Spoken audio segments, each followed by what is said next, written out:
Bapak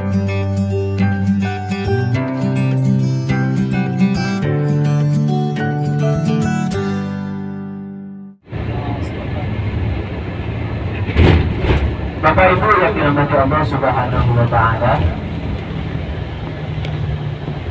perhatikan ada masjid di depan sebelah kiri. Sebelum menuju Masjid Kuba, perhatikan terlebih dahulu di depan ada masjid sebelah kiri yang berubahnya hijau.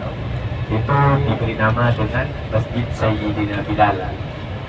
Masjid apa? Masjid Sayyidina Bilal. Pernah tahu, pernah dengar namanya Sayyidina Bilal nggak?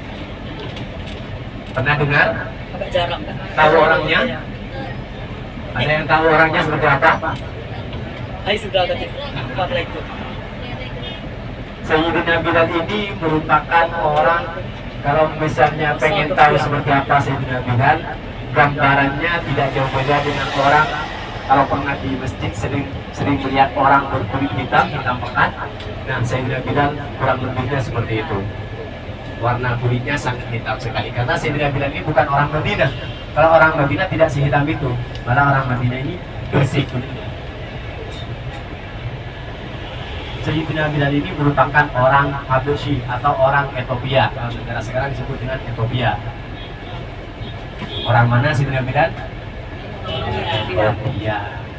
Nah, Sayyidina Bilal ini awalnya seorang sahabat Nabi yang beriman kepada Nabi. Dia awalnya seorang budak.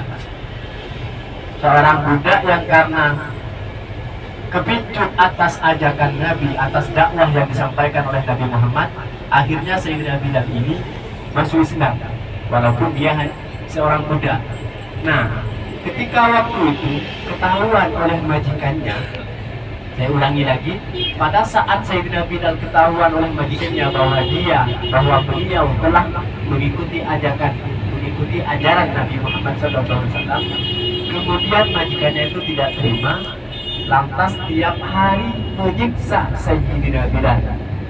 Bahkan ada riwayat yang mengatakan pernah suatu ketika Sayyidina Bilal itu saking kejamnya majikan beliau, waktu itu Sayyidina Bilal dijemur di terik matahari yang sangat panas, di bawah terik matahari yang sangat panas, kemudian tubuhnya ditindik dengan batu yang sangat besar, bahkan besarnya melebihi besar Sayyidina Bilal. Kabarnya seperti itu dalam sebuah riwayat. Saking kejamnya majikan Sayyidina Bilal. Atas dasar apa dia menyiksa Sayyidina Bilal? Karena tidak terima bahwa budaknya mengikuti ajakan Nabi Muhammad SAW. Karena majikan Sayyidina Bilal ini sangat memusuhi Nabi Muhammad SAW, tidak menerima atas ajakan beliau, tidak menerima dakwah yang disampaikan oleh Nabi Muhammad. Kemudian Sayyidina Bilal ini karena setiap hari disiksa, ketahuan oleh Abu Bakar, maka Abu Bakar lah yang membebaskan Sayyidina Bilal dengan dibeli kepada majikannya, kemudian dibebaskan dan diserahkan kepada Nabi Muhammad SAW. Nah, ketika Nabi Muhammad hijrah ke kota Madinah, kemudian Sayyidina Bilal juga ikut hijrah ke kota Madinah. Dan di Madinah, Sayyidina Bilal yang menjadi muadzin pertama kali. Di Sayyidina Bilal menjadi tukang adzan bagi umat Islam pertama kali di muka bumi.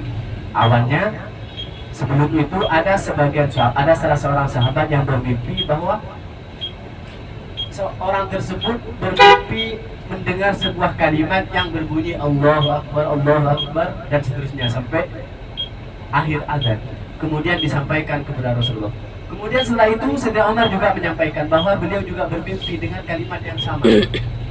Nah, karena yang bermimpi suaranya tidak begitu bagus, sementara suara Sayyidina Bilal sangat merdu dan bagus, kemudian Nabi Muhammad SAW mendapatkan perintah dari Allah bahwa yang menjadi tukang adzan dengan hasil kalimat yang didapatkan dalam mimpi seorang sahabat tersebut dipasrahkan kepada Sayyidina Bilal menjadi muadzinnya. Dan hal itu yang dilakukan oleh Sayyidina Bilal berlaku sampai Nabi Muhammad wafat. Bahkan di masa kepemerintahan, ketika Nabi Muhammad wafat, Sayyidina Bilal berhenti mengumandangkan adzan di masa kepemerintahan Sayyidina Abu Bakar, berhenti mengumandangkan adzan di Madinah. Dilanjut sampai kepemerintahan Sayyidina Umar.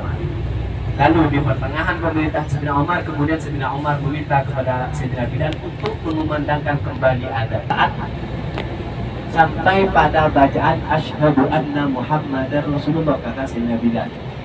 Karena apa? Karena saking rindunya kepada Nabi Muhammad, tidak mampu untuk melantunkan kalimat asyhadu anna Muhammadar Rasulullah. Jadi Sayyidina Umar tidak berhasil memaksa Abu Bakar, memaksa Sayyidina Bilal untuk mengumandangkan adzan kembali di Madinah. Nah, namun kemudian ada cucu Nabi Muhammad yang bernama Hasan dan Husain yang melobi beliau untuk kembali mengumandangkan adzan di Madinah.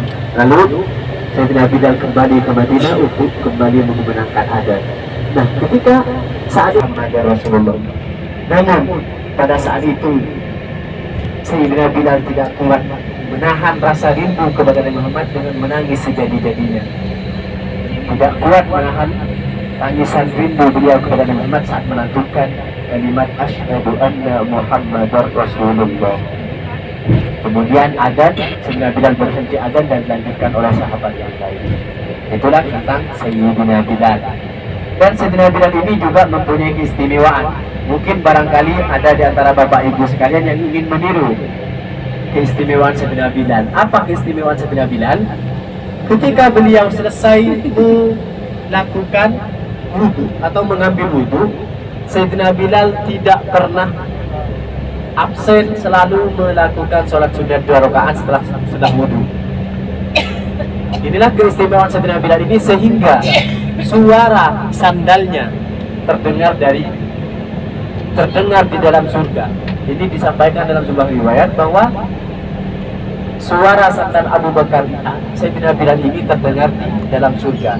Sehingga ditanyakan kepada Sayyidina Bilal, pekerjaan apa yang senantiasa engkau lakukan, atau amal baik apa yang selalu engkau lakukan sehingga sandalmu terdengar di dalam surga? Kemudian Sayyidina Bilal menjawab, saya tidak punya keistimewaan apapun, hanya saja saya setiap selesai melakukan wudu, saya pasti melakukan sholat sunat 2 rakaat setelah wudu. Dan ini yang dilakukan Sayyidina Bilal